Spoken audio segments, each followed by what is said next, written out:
Hello friends, welcome to my channel study centre. तो हमने last video में क्या देखा था? लास्ट वीडियो में हम लोगों ने देखा था कि द्वैध शासन के परिणाम देखे थे।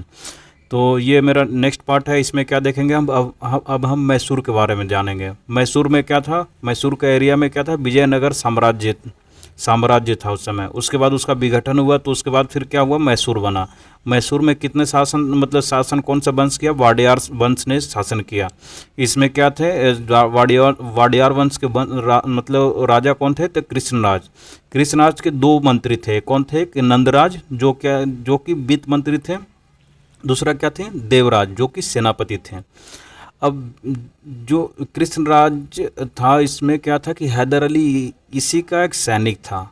कृष्णराज जो राजा थे, इनके एक सैनिक था हैदर अली।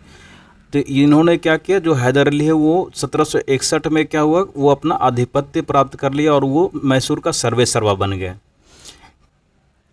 अब हम देखेंगे क्या कि इसमें क्या था कि 1780 के वर्षों में अंग्रेजों के लिए संघर्ष और संकट का वर्ष था। ठीक है। इसमें क्या है कि आपका कैसे था? क्योंकि देखो, दो स्तर पे हो रहा था। एक तो अंतर्राष्ट्रीय स्तर पे हो रहा था। अंतर्राष्ट्रीय स्तर पे क्या था कि अमेरिकी स्वतंत्रता संग्राम चल रहा था, जिसमें क्या है कि अमेरिका प्लस फ्रांस मिलकर के ब्रिटिश के विरुद्ध में थे। दूसरे स्तर पे क्या था कि भारत में भी संघर्ष चल रहा था स्वतंत्रता का। इसमें क्या था कि मैसूर और मराठा और निजाम, ये तीनों मिलकर के इसके विरुद्ध में थे। ये भी अंग्रेजों के साथ संघर्ष कर रहे थे। तो इसलिए बोला गया कि 1780 का जो वर्ष था वो क्या था? अंग्रेजों के लिए संकट का वर्ष था। ठीक है। अब हम देखेंगे मैसूर में क्या कि प्रथम आंग्ल मैसूर युद्ध ये कब हुआ? 1767 से लेकर 1769 तक हुआ। इस समय क्या था कि जो फर्स्ट आंग्ल मैसूर युद्ध था, जिसमें किसके इसके बीच में हुआ? ब्रिटिश वर्सेस क्या हुआ? मैसूर के राजा कौन थे उस समय? हैदर अली थे। इनके बीच में हुआ, क्योंकि जो ब्रिटिश था, क्योंकि महत्वाकांक्षा के टकराव का परिणाम था। ठीक है। इसमें वस्तुतः क्या हुआ? 1761 में हैदर अली मैसूर का शासक बना। ठीक है। उसके बाद उसने फ्रांसीसियों की सहायता से और संबंध बनाते हुए क्या हुआ कि ब्रिटिश विरोधी नीति को अपनाई। फलतः अंग्रेजों के साथ संघर्ष शुरू हुआ, जो 1769 में 1769 में क्या हुआ? मद्रास की संधि के साथ में समाप्त हुआ। तो ये प्रथम आंग्ल मैसूर युद्ध कब हुआ? 1767 से लेकर के 1769 तक। इसमें किसके बीच में हुआ था? ये किसके बीच में था? ब्रिटिश के बीच में और मैसूर के बीच में हुआ। और ये खत्म कब हुआ? खत्म हुआ 1769 में। ठीक है। जो कौन सा संधि हुआ? ये मद्रास का संधि हुआ। इसके साथ में ये समाप्त हुआ। अब देखेंगे हम द्वितीय आंग्ल मैसूर युद्ध। द्वितीय आंग्ल मैसूर युद्ध किसके बीच में हुआ?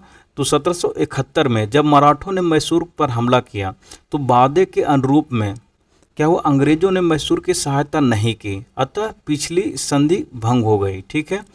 इसके बाद क्या हुआ? अमेरिकी स्वतंत्रता संग्राम के दौरान फ्रांस अमेरिका के साथ था। ठीक है। तथा दोनों मिलकर ब्रिटिश के विरुद्ध युद्ध कर रहे थे, अतः ब्रिटिश फ्रांसीसी संबंध शत्रुतापूर्ण थे। ऐसे में भारत में बनी इन दोनों के बीच तनाव का व्याप्त था। ठीक है।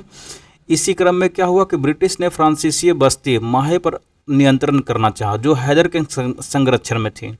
अतः इसी के साथ अंग्रेजों का हैदर के साथ संघर्ष शुरू हो गया। ठीक है। क्यों हुआ? क्योंकि देखो, जो फ्रांसीसी का बस्ती था माहे, उसके ऊपर क्या था? उसके ऊपर ब्रिटिश ने नियंत्रण करना चाहा, जो किसके अंडर में था? वो हैदर के संरक्षण में था। इसलिए क्या हुआ? हैदर का डायरेक्ट किसके साथ हो गया? तुम्हारा अंग्रेजों के साथ टकराव हो गया। अब क्या हुआ? इस युद्ध में मैसूर, निजाम और मराठों और त्रिगोट, ये तीनों मिलकर के अंग्रेजों के विरुद्ध युद्ध लड़े। ठीक है।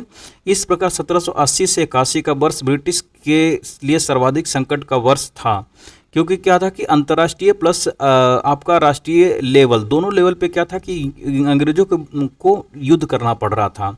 इसलिए क्या कहा गया कि 1780 से 81 के बीच में जो ब्रिटिश का था वो सर्वाधिक संकट का वर्ष था। ठीक है। वस्तुतः इस समय क्या हुआ? भारत में भी मराठों के साथ भी अंग्रेजों का संघर्ष चल रहा था। ठीक है। इसके बाद तो साथ ही बॉम्बे एवं बंगाल के अधिकार के बीच भी तनाव व्याप्त था। ठीक। इतना ही नहीं, अमेरिकी स्वतंत्रता संग्राम के परिणाम स्वरूप अमेरिका ब्रिटेन से मुक्त हो रहा था। ठीक है। इस स्वतंत्रता संघर्ष में फ्रांस, स्पेन, हॉलैंड भी ब्रिटिश के विरुद्ध अमेरिकियों का साथ दे रहे थे। तो कौन कौन दे रहे थे अमेरिका के साथ, कौन कौन था? क्योंकि इस समय क्या अमेरिकी क्रांति चल रहा था, वो अमेरिका आज़ाद होने के कगार पे था। उस समय किस किस के कौन कौन साथ था? फ्रांस था, स्पेन था, हॉलैंड भी किसको साथ दे रहे थे? अमेरिकियों। किसके विरुद्ध दे रहे थे वो? ब्रिटिश के विरुद्ध युद्ध में।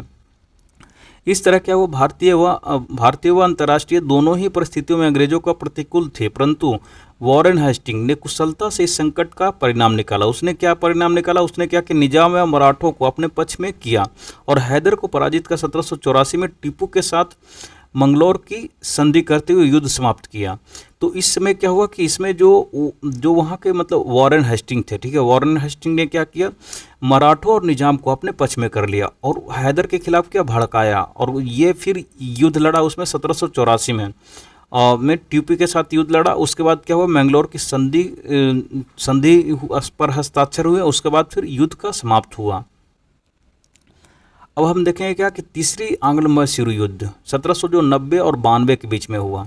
ठीक है, इस समय बंगाल का गवर्नर कौन था? जनरल कॉर्नवालिस था। वस्तुतः टीपू सुल्तान फ्रांसीसियों से संबंध बनाए हुए था, अतः अंग्रेजों के साथ संघर्ष क्या था? संबंध तनावपूर्ण हुए। दूसरी तरफ क्या था? कॉर्नवालिस ने मित्र राज्यों को सूची में मैसूर राज्य को शामिल नहीं किया, अतः टीपू क्या था? असंतुष्ट हुआ। अतः इसी क्रम में तनाव बढ़ा। दोनों के बीच में क्या हुआ? तनाव बढ़ा। किसके इसके बीच में? टीपू सुल्तान और किसके बीच में? जनरल कॉर्नवालिस के बीच में।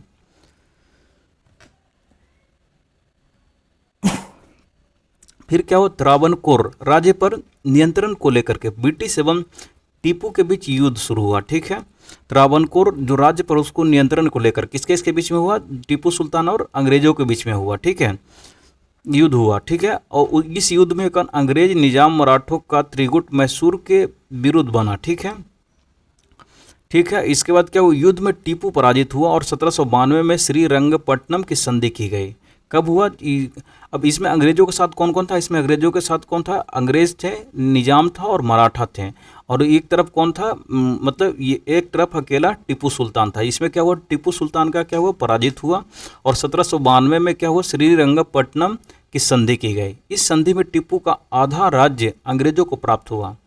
कितना? आधा राज्य क्या हुआ? अंग्रेजों को प्राप्त हुआ। युद्ध क्षतिपूर्ति के रूप में एक बड़ी रकम टीपू को आरोपित की गई तथा टीपू के 2 पुत्र बंधक के तौर पर रखे गए हैं। ठीक है, इस तरह मैसूर की संधि को कमजोर कर दिया गया। ठीक, इसी संदर्भ में कॉर्नवालिस ने कहा कि हमने अपने मित्रों को शक्तिशाली बनाया और बगैर अपने शत्रु को से पंगु बना दिया। ठीक है, एक कोट क्या कौन कहे? ये कॉर्नवालिस ने कहा।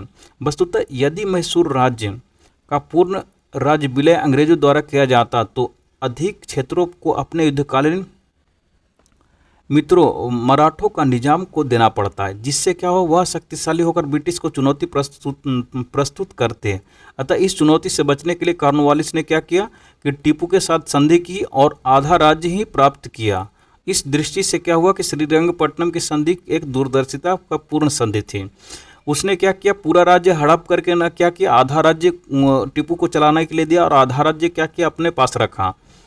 ठीक है, इसमें क्या नेक्स्ट क्या है? चौथा आंग्ल मैसूर युद्ध। चौथा आंग्ल मैसूर युद्ध कब हुआ? ये 1799 में हुआ। 1799 में कौन हुआ? बेलेजली और एंड स्टुअर्ट के ने नेतृत्व प्रदान किया। ठीक है, इस समय क्या था? इस समय बंगाल का गवर्नर कौन था? बेलेजली था। ठीक है, इसका लक्ष्य था क्या था? ब्रिटिश कंपनी को सर्वोच्च कंपनी बनाना और क्षेत्रीय शक्तियों को अधीन करना। ठीक है, ये इसका लक्ष्य था। किसका था? जनरल बेलेजली का, जो उस समय क्या था? 1799 में क्या था? 1799 में ये जनरल था। ठीक है, इस समय मैसूर का टीपू सुल्तान फ्रांसीसियों से संबंध बनाए हुए था। ठीक है, तो दूसरी तरफ क्या था? यूरोप में फ्रांस के नेपोलियन साम्राज्यवादी विस्तार कर रहा था, अतः अंग्रेजों को भारतीय उपनिवेश की सुरक्षा की चिंता हुई। अतः बेलेजली ने फ्रांस से संबंध रखने वाली भारतीय शक्ति को समाप्त करना चाहा।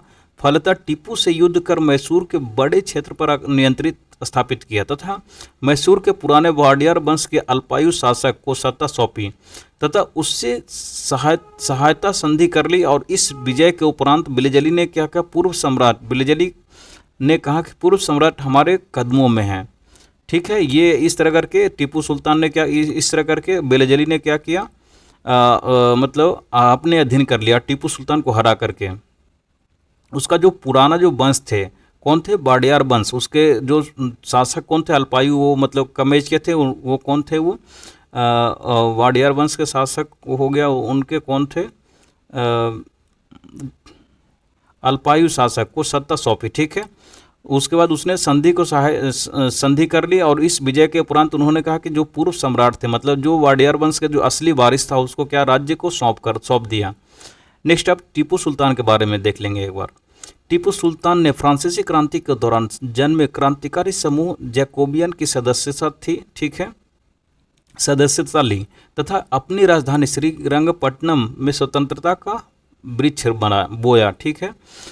टीपू ने विभिन्न राज्यों में अपने दूत भेजे, ठीक है। टीपू सुल्तान ने क्या किया? विभिन्न राज्यों, विभिन्न देशों में क्या किया? अपना दूत भेजें, और उसने व्यापारिक संबंध बनाने का प्रयास किया। तो टीपू का 2 पॉइंट क्या हुआ? पहला पॉइंट क्या था? टीपू क्या था? टीपू ने फ्रांसीसी क्रांति के दौरान जन्मे क्रांतिकारी समूह जैकोबियन की सदस्यता ली, ठीक है, और अपनी राजधानी को कहा? श्रीरंगपट्टनम को स्वतंत्रता का वृक्ष बोया। दूसरा क्या है कि टीपू ने विभिन्न देशों में अपने दूत भेजे और उनसे व्यापारिक संबंध बनाने का प्रयास किया। तीसरा क्या है? क्या टीपू भारत का प्रथम शासक था जो क्या आर्थिक शक्ति को सैनिक शक्ति का नींव मानता था।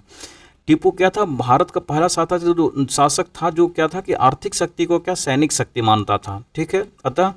अतः टीपू ने यूरोपियों के समान ही व्यापारी कंपनी को निर्माण की बात कही, ठीक है। इसी क्रम में उन्होंने आधुनिक उद्योगों का विकास के लिए विदेशों से कारीगर मंगवाया। तो टीपू ने क्या किया? आधुनिक उद्योग, आधुनिक इंडस्ट्री को लगाने के लिए उन्होंने क्या किया? विदेशों से कारीगर को मंगाया, बड़े बड़े टेक्नोलॉजिस्ट को मंगवाया बाहर से। फिर दूसरा क्या? विदेशों में आधुनिक पद्धति से दूतावास स्थापित किया। और टीपू सुल्तान ने 1780 में आक्रमण करके अकाट पर अधिकार कर लिया। तत्पश्चात हेक्टर मुनरो की सेना को पोलिलूर में हरा दिया। टीपू सुल्तान ने क्या किया कि मतलब विदेशों में क्या किया? आधुनिक पद्धति से दूतावास स्थापित किया। उसने टीपू सुल्तान ने 1780 में आक्रमण करके अकाट पर अधिकार कर लिया। तत्पश्चात हेक्टर मुनरो को क्या किया? सेना को हरा दिया। इसके बाद क्या है? नेक्स्ट मराठा सम्राट है। तो मराठा साम्राज्य है, उसको मराठा साम्राज्य नेक्स्ट पार्ट में देखेंगे। Thanks for watching. Please subscribe this channel.